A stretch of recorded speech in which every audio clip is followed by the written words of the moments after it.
Hey C3 family, welcome to day 3 of NovemberFast. I'm excited that we get this opportunity to get aligned with the Lord and to download some fresh vision and direction for our coming new year.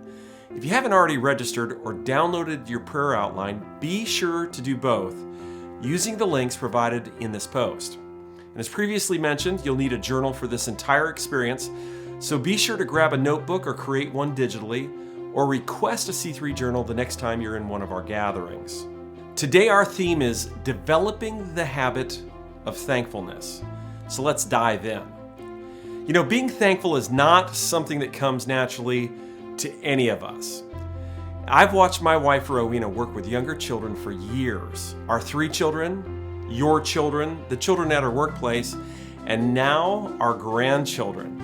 And many times I've watched her hit pause on all the kids when there's a simple transfer from one child to another, like the sharing of a toy. It's then and there that she intentionally creates a teaching moment for them to recognize how nice it is when someone shares, and then how important it is to say thank you when they do. And when she does this, you always see the giver just absolutely light up, and that causes the receiver of the toy to light up. And then those words, "You're welcome," they almost come automatically. This is something I've watched her intentionally do and worked to build into the lives of children, and all of them are absolutely the better for it. But again, being thankful is just not something that comes naturally to any of us. I think as a general rule, we see ourselves as having earned or actually deserving the things that we get. And when that's the case, there's not really anybody to thank. But you know that that's not how life really is. The book of James chapter 1 verse 7 teaches that every good gift and every perfect gift is from above. Every good gift. Our food, our clothing, our friends, our families, even our paychecks. I know some people would say, wait a second, God didn't give me my paycheck. My boss did, and ultimately I had to work for it. While that's partially true, Deuteronomy chapter 8 verse 18 reminds us it's God who gives you the power to get wealth. He gives us the power to get wealth. The power to get wealth comes from God. And that power includes the open door for the job, the knowledge and the skill to do the job, the ability to get out of bed in the morning to go do that job, the transportation to get there. Ultimately, all of that power, it's a gift from God. Now here's an important truth. Being thankful isn't a matter of manners. Thankfulness is a symptom of our spiritual condition. It's kind of like a litmus test for our relationship with God. Ultimately, someone who isn't thankful doesn't recognize or appreciate God's role in the transfer of good things into their life. And over time, a lack of expressed thankfulness will affect our interactions with God, and that will then impact the things you experience. And they're not going to be best things, and we want to experience all of God's best. Check out Romans chapter 1 verses 21 through 24 that describes this challenge. It says, "For although they knew God," that's us, we know God, "for although they knew God, they did not honor him as God or give thanks to him." Wow, they didn't say thank you. Maybe they forgot, but more likely they didn't thank God because they didn't see him as part of the transaction. They didn't consider the thing they received actually came from him. To them, he was not the source. You know, over time, a lack of thankfulness is like a cancer that spreads in a person's body, and it starts impacting the other organs. Romans describes that spread to the organs as it goes on to say, they became futile in their thinking. Their foolish hearts became darkened. They became fools. And then it says they exchanged the glory of the immortal God for images resembling mortal man and birds and animals and creeping things. In other words, they pulled God off the throne in their lives and they replaced it with the stuff that he gave them.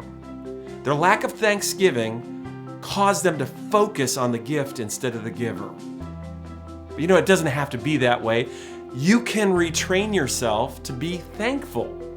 And that's your activity for today. In your journal today, I'm going to have you go to a fresh new page and title it, "Things I Am Thankful For in 2020." And after you do, I want you to start writing. If you don't already have a journal or a prayer list from 2020, it's going to be a bit tough, maybe to remember all the good things that happened. But let me give you a few tricks. First, pull out your phone, open up to your pictures, and starting with January 1st, 2020, begin to write down all the good things that you see that were ultimately blessings from God.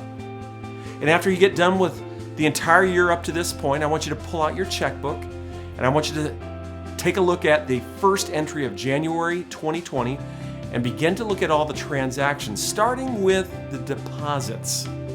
Wow, look at all of his provision. In some cases, that provision was miraculous. Then I want you to look at some of the purchases. Things you did, places you went, restaurants you enjoyed, items you purchased. And don't overlook the basics that you were able to afford, like groceries and fuel. Now you're building that list of things to be thankful for. And it looks like you're going to probably need a lot more than just one page. Try to remember the prayers that were answered and other things that were experienced. Maybe even write down a few things that stressed you out that never even came to pass. Keep listing stuff. Consider some of the basic fields of your life and the good things those fields received and the fruit that those fields produced in your family, your circle of friends, your career, your investments, your church family, your health. And as you create that really long list, write down every line as an expression of, "Thank you, Lord, for this." That simply creates a formal way to express your thanks to God for specific things that He's done for you.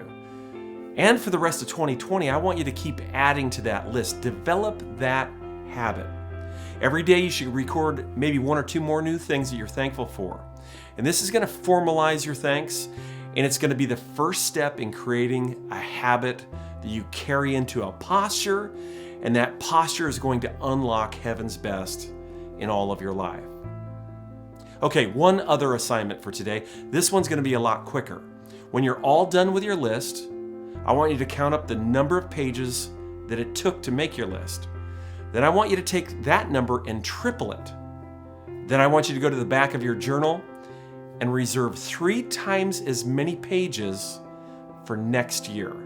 Then on the top of the first page of those pages, I want you to write down this title: Things I Am Thankful For in 2021. And who knows, that might not be enough pages. Okay, I think you have the idea. So let's jump into your assignment, followed by your reading in Proverbs chapter 3, followed by your prayer time. So let's do this. And when you're all done, don't forget to leave a comment so we can all share in the conversation.